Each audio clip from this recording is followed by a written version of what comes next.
Hello everybody, this is Laura Susan Johnson with Period Pieces, and I am going to review one of my all-time favorite movies ever since I first saw it in 1999. I think this is the first Ewan McGregor movie I've reviewed, and Ewan McGregor has been a long-time favorite actor of mine. I used him as a muse in my second novel, Bright. He was my muse for Monty. Anyway, that's if you're familiar with my books. If you're not familiar with my books, disregard that remark. But anyway, Trainspotting. Wow, what a movie. It's just an incredible movie. It's kind of a tragic comedy or a dramedy. It is not a slapstick comedy. It is not just a straight up wacky, hijink comedy. It is just a very humorous look at heroin addiction, or maybe a humorous look at addiction in general, because not all of the characters do drugs. Sometimes all of the characters will get involved in drug dealing and drug trafficking, but not every character is addicted. The movie stars Ewan McGregor as Mark Renton, the main character and the narrator. It's all from his point of view, pretty much. The film also stars Robert Carlyle as Francis Begbie, who is one character who is not addicted to drugs, and yet he is addicted to being a bully, being violent, being an alpha dog, so to speak, trying to intimidate everybody around him, including his best friends, or so-called best friends. He's kind of, they say that, they even remark during the movie, he's addicted to messing people up, beating up people, fighting people. He uses his knife, he uses his fists, that kind of thing. The movie also stars Ewan Bremner, who's been in a lot of movies, although you may not recognize him from movie to movie. He's been in a lot of stuff. Johnny Lee Miller has been in this. He plays Sick Boy. Kevin McKidd, who's been getting more famous. I think he was in something really big lately, but I can't remember what it was. But he's definitely a lot more famous than he used to be. He plays Tommy. Also, Kelly MacDonald, a young Scottish actress this was her very first role. Peter Mullan, who has been in a lot of stuff. He also co-starred with Ewan McGregor in Young Adam, which is another very good movie. I'll have to review that in the future.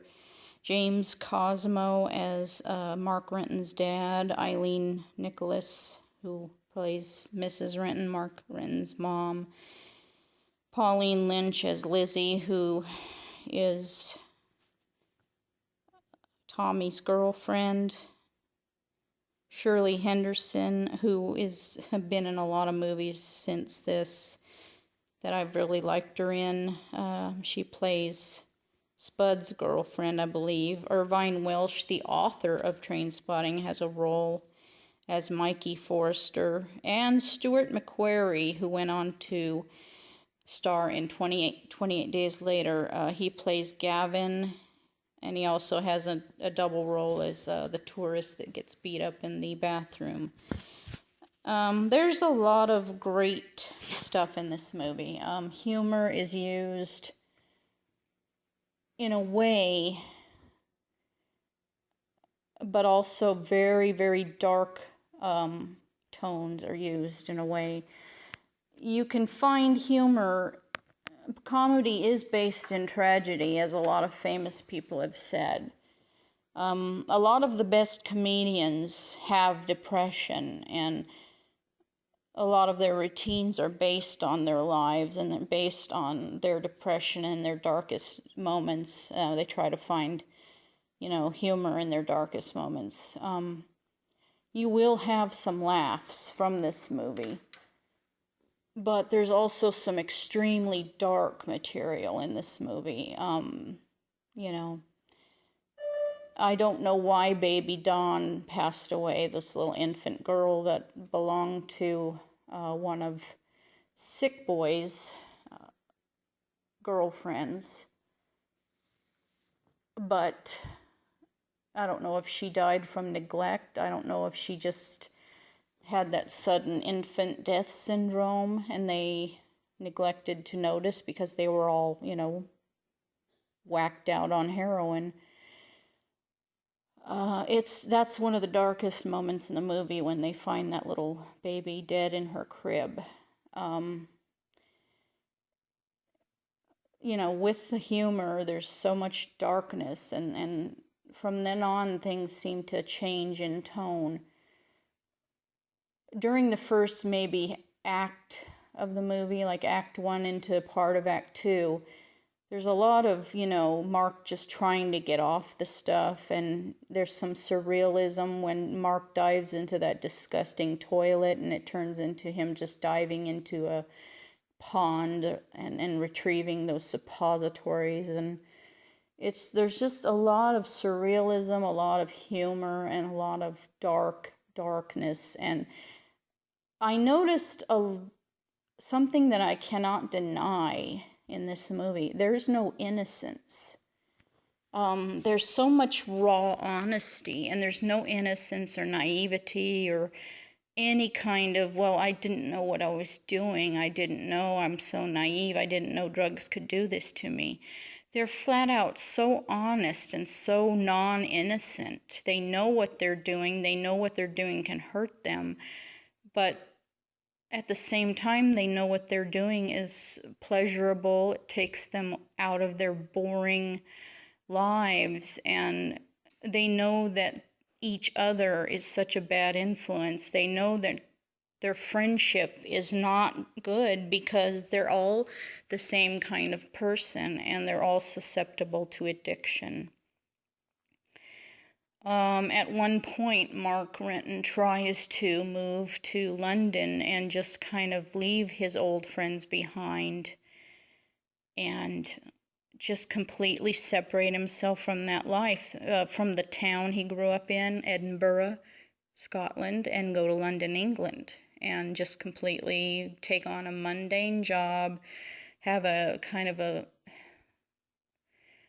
just kind of keep to himself, mind his own beeswax, just work, go home, watch TV, go to bed, and just have a very orderly, drug-free life. He tries several times in the beginning, but this London thing almost works out until Francis Begbie, the one who's not on drugs but likes to be in fights all the time and intimidate people and try to, run their lives.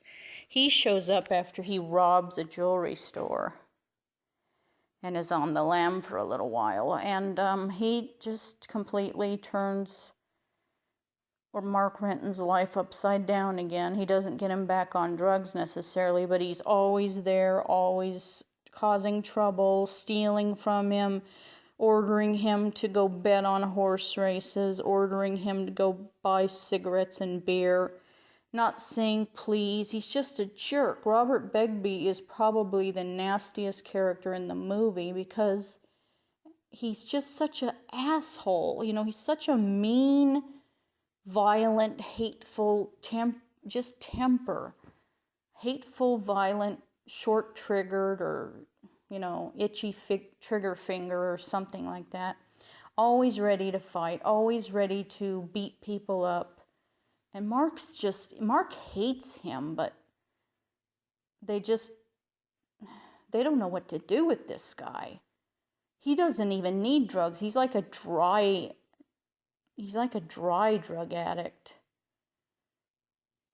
So it's really kind of sad to see, you know, Spud and Sick Boy and Renton are all intimidated by him, by Francis Begbie. They wish he'd just go away and, you know, take his mean fists with him.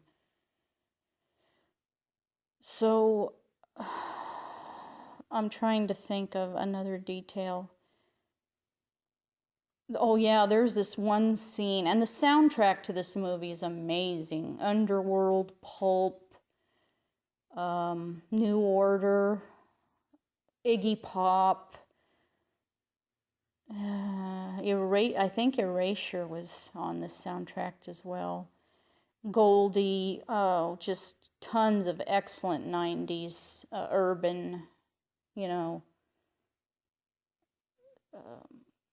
electronica music, just amazing. One of my favorite scenes is when Mark and Spud are arrested, you know, because they're stealing things and, you know, forging drug prescriptions, you know, committing perjury. And they get arrested, and somehow Spud isn't able to cut the kind of deal that Mark is. Mark pledges to go to a methadone program, and Spud just ends up going to prison for 6 weeks. In the meantime, Tommy, who before, when the movie first begins, Tommy's just this clean-cut, you know, athletic, just a really clean-cut guy with a nice girlfriend. And something goes wrong and she breaks up with him. And after that, Tommy starts using heroin. And, you know, compared to the other guys, Tommy is a newbie at it. And yet somehow Tommy gets infected with a dirty needle and he ends up having HIV, and it really quickly blows into AIDS. Within a year, maybe, or 6 months, it just really blows full-blown AIDS. And the scene that really got to me was while they were playing this Underworld tune called Dark Train.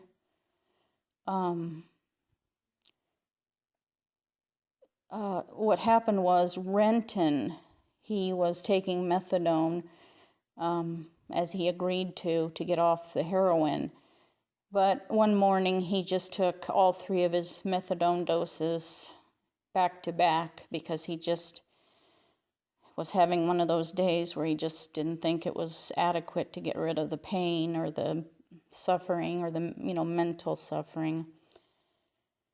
And he went over to Peter Moulin, who plays the major drug dealer in the group, and he wanted a shot, and Peter Moulin was, of course, not going to, you know, tell him, no, you're supposed to be clean. He's the drug dealer. Drug dealers don't do that. They say, sure, have a shot.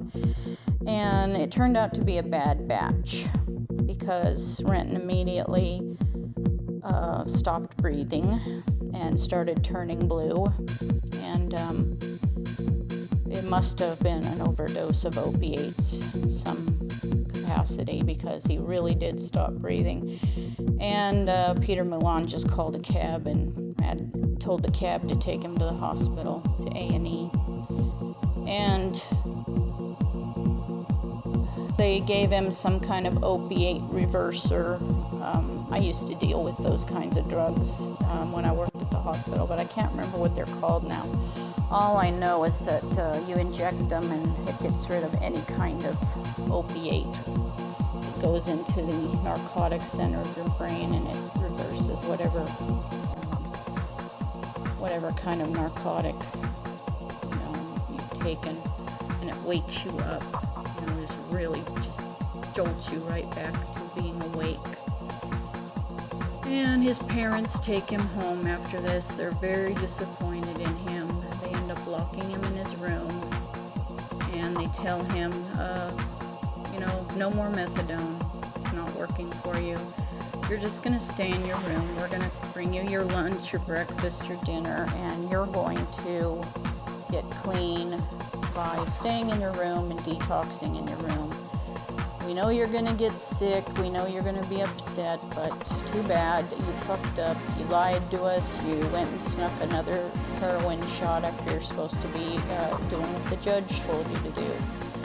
So he gets mad, he calls them assholes, bitches, motherfuckers, he gets very angry, and then he starts to withdraw, and it's kind of like the movie Chia. I kind of compare it to that. It's not as dramatic or real maudlin as Chia, but it's got a very similar, actually a much more powerful withdrawal scene where Ewan McGregor's just laying in that bed, hallucinating, screaming, writhing in pain, having a miserable time, and he's hallucinating Tommy, who has full-blown AIDS. He's hallucinating Spud, who's in shackles and in prison. He's hallucinating his parents on a game show about AIDS, and he's hallucinating that little baby who died in the crib, and he's just screaming and having horrible, waking nightmares, and it's just bad. It's really bad. But the sound track that went with that, the song that was playing during that scene, made the scene so amazing to watch and so entertaining in a very, macabre way, I guess you could say. In a way, I'm not sure if this was a journey of change or a journey where somebody changes for the better, because at the end you kind of think, well, this person is no more a good person at the end of the story than he was at the beginning of the story. They are making a Trainspotting 2. I love Danny Boyle's movies. I love his direction. I've always loved his playfully wicked style. He has this wicked sense of humor, and it was present in every movie that I've seen of his except for Sunshine. Sunshine was kind of a serious movie, and I think there was really no room in that kind of a story for the wicked humor. I even saw a touch of that in 127 Hours. I saw that little twinge of humor in that movie. I saw it in Shallow Grave, I saw it in Trainspotting, I saw it in 28 Days Later. I'm trying to think of any other Danny Boyle movies that I've seen that humor in, but those are the ones that really stand out. I'm not really sure. I can't imagine 20-some years later a Trainspotting Part 2. What's that going to be like? What will have become of Brenton and the other guys and girls? So that'll be interesting. The last you see of Renton is he pretty much robbed his friends and took off for parts unknown. I think he left Spud a little something, because Spud never did anything to, let's face it, the worst ones out of the group were definitely Begbie. He was an ass. And I did feel sorry for Sick Boy some of the time, but Sick Boy was pretty much a selfish prick for the most part. During one very, very sad scene, I felt sorry for him, but like I said, it seems like he got over some grief really quickly, and after that, he was just a prick again. So it was funny, he was really funny because he was always talking about James Bond stuff, but that was just part of the charm and the humor. It's a very charming movie, but like I said, there's no innocence to be seen. There's no way you can say they can't be blamed for the things that happened to them. So they all know what they were doing. They all knew what they were getting into. They all knew the consequences and the risks. And they admitted that there's, they're doing things that are wrong, but it's just so pleasurable, and they're bored with their lives. Anyway, that's my review for Trainspotting. It's a very good, very honest, very human depiction of drug abuse, and the characters are memorable, charming in their own way, asshole-ish in their own way.